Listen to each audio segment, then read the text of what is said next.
The first week of the Men's Volleyball Nations League is officially over. We got to witness a ton of amazing comebacks, wild results, and an avalanche of jaw-dropping highlights. In this video, I'll briefly sum up everything that happened over the past few days and at the end, share how I'm planning to cover VNL going forward. I really hope you'll hit that like button, subscribe to the channel and jump into the comments to discuss everything we talk about in this video. That kind of engagement helps the channel a lot. Thank you so much for your support. To be honest, I used to not care much about the early weeks of VNL, especially in a non-Olympic season when teams aren't fighting for ranking points and usually send backup squads. But this year, I'm actually more intrigued than usual. It's a chance to see rising stars step into the spotlight or spot hidden potential in players who don't often make the roster for big tournaments. Of course, the downside is the lack of team chemistry and the insanely tight schedule. It definitely affects the overall quality of volleyball and leads to a lot more unforced errors compared to the club season. That said, the production quality of these broadcasts is amazing. Cool graphics, in-game stats, even an automated in-out challenge system, all of it really enhances the viewer experience. Let's start with the match results from this past week. I didn't manage to give you daily updates right after the games, mostly because many of you said you're not really into just looking at photos. I'll try to come up with a better approach for week 2. Overall, we didn't get many filler matches, almost every matchup had something interesting. And at times, things got totally nuts. 37, 35 and 39, 37 sets, while comebacks from 0-2, some of which were even successful. Here's a look at the standings. Lots of surprises here. Ukraine and China, who weren't even part of last year's VNL, are currently sitting in playoff spots. Poland is the only team that hasn't lost a match. And every single team managed to grab at least one win in week 1. Now let's take a closer look at some of the teams and standout players. We'll start with Poland, who's leading the standings. If you didn't actually watch their games and only followed the scores, this might not seem too surprising. But if you even just skim the highlights, you'll notice this lineup isn't full of familiar faces, unless you watch Plus Liga regularly. They sent pretty much the same crew that played in the Silesia Cup, but the results here were completely different. Aside from Japan, there weren't many top-tier teams in their group, but credit where it's due. They showed grit, solid defense, and delivered under pressure. The clear standout was Kevin Sasak. Like most of Lublin's championship roster, he was super effective all week. Consistent attacking, clutch serving runs, he was key to Poland's success. Also worth pointing out is Jan Firle, who's likely to take over the starting setter spot for Poland in Janusz's absence. When paired with Kozub, he looks significantly more solid. Japan could have been in Poland's spot, but that head-to-head loss, especially after dropping the first set, held them back. I've said it before, but here's a reminder. Masahiro Sekita is out for the whole VNL due to injury. And there's a good chance we won't see Yuji Nishida either. Ran Takahashi and Yuki Ishikawa are expected to join the squad only in week 3. Surprisingly, I've seen criticism aimed at Masaki Oya, Japan's current setter. Personally, I don't really get it. People tend to romanticize Sekita, but he's not flawless either. Let me know in the comments what you thought about Oya's performance during week 1.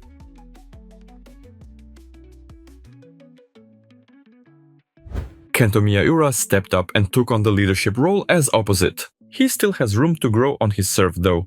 He had 5 aces over 4 matches, but I don't think he's hit his prime yet. He could absolutely be in the running for top server this season. Masato Kai once again made some noise, but consistency and probably health are still major issues for him. Nagging injuries are keeping him from reaching his full potential. On the bright side, Japan's middle blockers are becoming more than just decoys. They're turning into legitimate attacking options.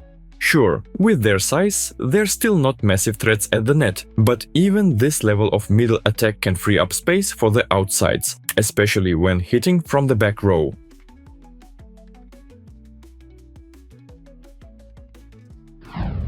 Next up, Bulgaria.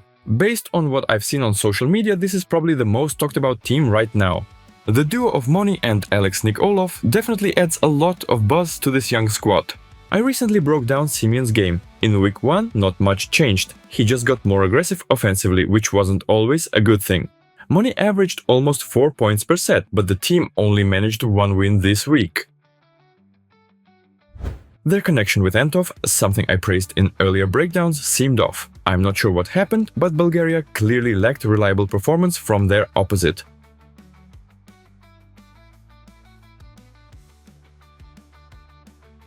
The most consistent player right now is Alexander Nikolov. He's the team's top scorer, no doubt, but as a whole they're really lacking in serve-receive. And without strong chemistry between hitters and setters, raw power alone won't carry them very far. Psychologically, this group has work to do. They'll need to grind through a lot of tough matches before they're confident in high-pressure moments. From one young team to another, France. They've also got a young setter, not as hyped as Nick Olaf, but a promising talent nonetheless.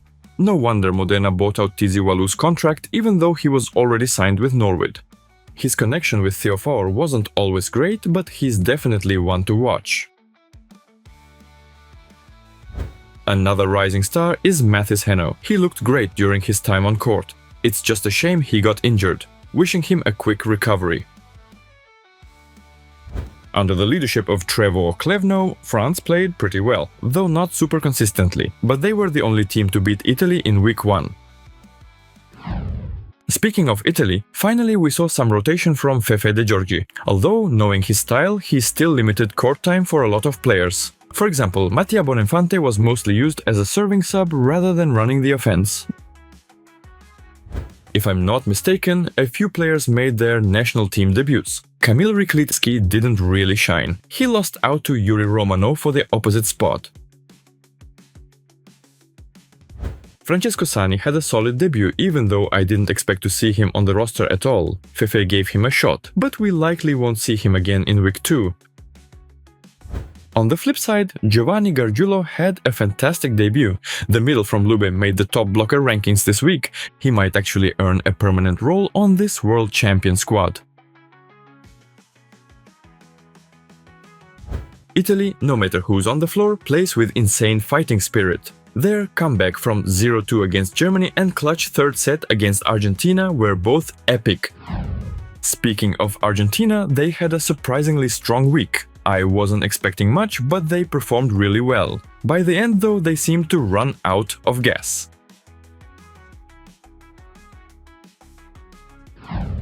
Now to Brazil, the host of one of the pools.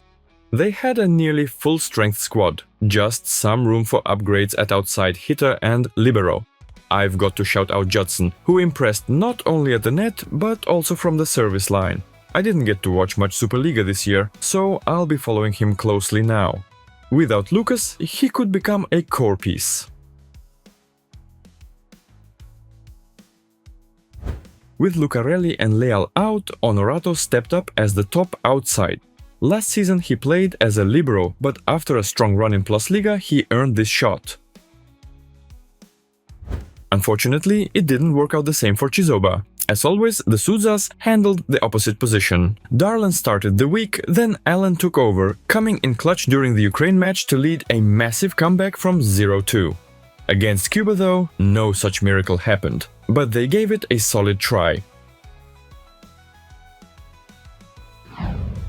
Cuba's only win of the week came against Brazil. Believe it or not, Brazil has never beaten Cuba in VNL history. With Herrera out again, they're still struggling to find a reliable opposite. On paper, Cuba has elite outside hitters, but it didn't really help. Most of the offensive load was on Marlon Yant, while Miguel Lopez only showed true leadership in the Brazil win. If things don't change, they might miss the playoffs again. One emotional moment worth highlighting. Middle blocker Romy Alonso changed his jersey number to 21 in memory of his girlfriend Victoria Pilar, who passed away last year. She played for Puerto Rico's national team, a truly touching gesture. Who else deserves a mention? Slovenia. Under Fabio Soli, this team finally got something fans have been waiting for: rotation. Young opposite Nik Mujanovic got a real shot and dropped a 30-point game against Iran. He could be one of the breakout stars of the whole tournament.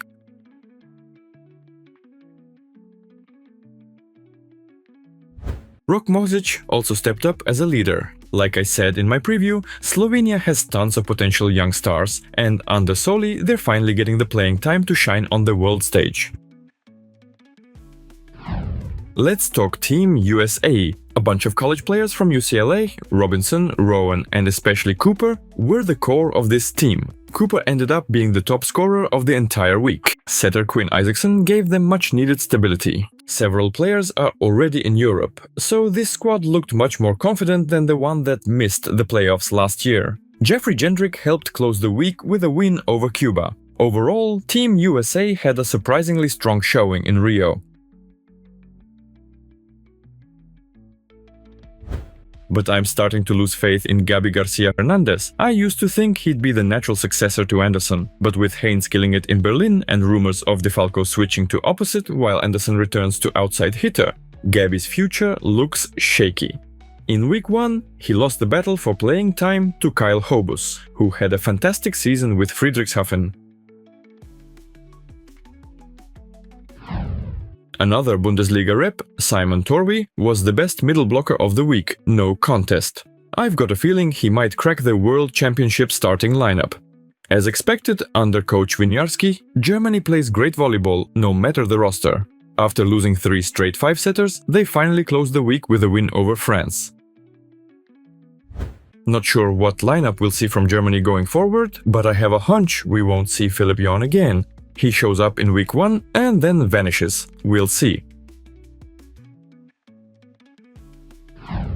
Canada followed a similar path to Germany. 3 5-set matches, ending the week with a 3-point win over Bulgaria. The difference?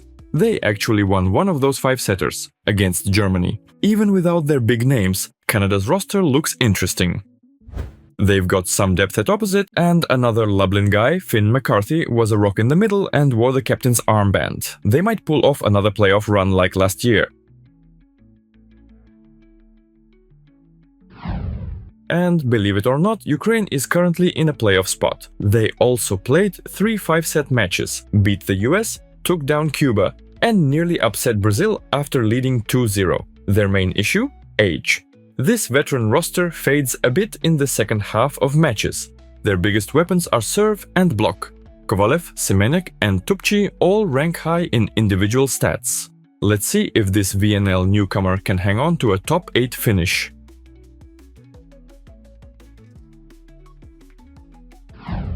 Quickly running through the rest, Netherlands, Turkey and Iran are on relegation watch. If Adis Lagumgia joins Turkey, they'll have a better shot. But I wouldn't expect reinforcements for the other two. And at the very bottom, Serbia. Coach Kretsu is sticking with the old guard, giving 0 chances to new blood.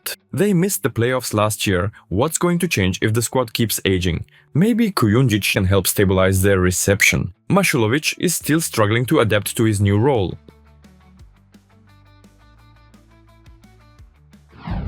Lastly, China. They picked up 2 wins at home, only facing one true powerhouse, Japan.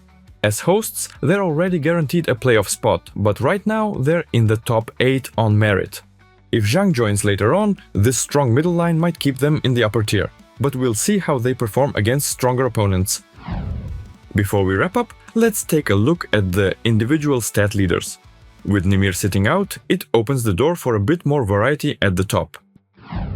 That's it for this recap. Let me know what you thought about week 1. Who impressed you the most? Who are you rooting for? If match footage becomes available in time, I'll try to do daily recaps, even if there's a slight delay. I'll be watching for your feedback on that. As always, this was Nick. Love what you do and you're gonna crush it. See you soon. Bye.